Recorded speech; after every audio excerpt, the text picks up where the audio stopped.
Was early that morning when we come in on the 7th, that Sunday morning. It's a beautiful morning. Only Hawaii was like that I know of. As serene, and the water was calm, and the sun was up bright, and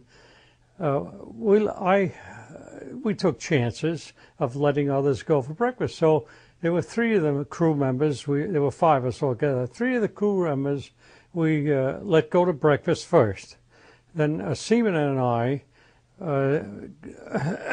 excuse me, a seaman and I went second, and that put us right at middle when Pearl Harbor started. So we tied up at the inside of what they call 1010 dock. It was a big, long dock. I remember supply ships in the Ogallala and the Helena were tied up on that outboard side facing the harbor. So we finished our breakfast, came topside, and we had to wait for colors, which is standard in the service. You know, when the colors are going up or coming down, why you stand at attention. Well, we waited there for that point, and about 5:02, and I said that so many times. A lot of people say 8 o'clock. It was really a few minutes before 8. All of a sudden, I was facing battleship roll, and out of the sky came these planes, which their markings were funny, and we thought they were aerographer planes at first, until the first bomb was dropped and hit the Arizona. Well, we watched that explode all over the place. The second one I remember was the Fort Island Air Force Base here, Naval Air Force Base, which went up in smoke as well.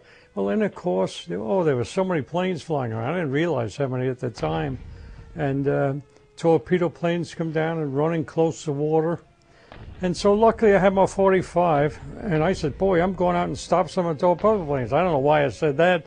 I didn't know what I could do really with a 45, but at any rate, I boarded this 35-foot gig we had and pulled out adjacent to the, somewhere near the Ogallala. I can't even pin it down now, you know, or even then. And so I started firing my 45, and all of a sudden, I don't know whether it was a torpedo or bomb went off, and it took that boat and raised it, and the heat was tremendous. And I tell you, I don't know why I didn't get hit then. But what happened was the whatever it was that detonated put a lot of holes on the water line and above it. And I thought they were very small, so I said, what am I doing here? I'm not helping. So I pulled it back inside, and I took a couple of rifles up with me, and of course I had the 45 on me, and I gave one to a Marine there. I believe he was a Marine.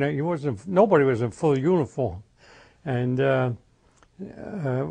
so I started firing my 45 until I ran out of ammunition. Then I took a 30-06, and the two of us are standing there, and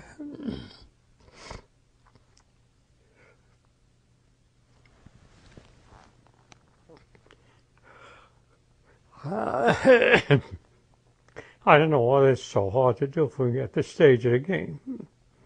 But regarding that, why, I brought her inside, we were shooting, and you could see their faces. And for years, I saw this Japanese gunner laughing at me, I thought. He was really smiling. He had this machine gun trained on us, and here I'm with a 45, and the other guy with a rifle. About that time, I think the Helena was hit somewhere, and I saw this guy come off and stand in the middle of 1010 dock, skin hanging off him. So,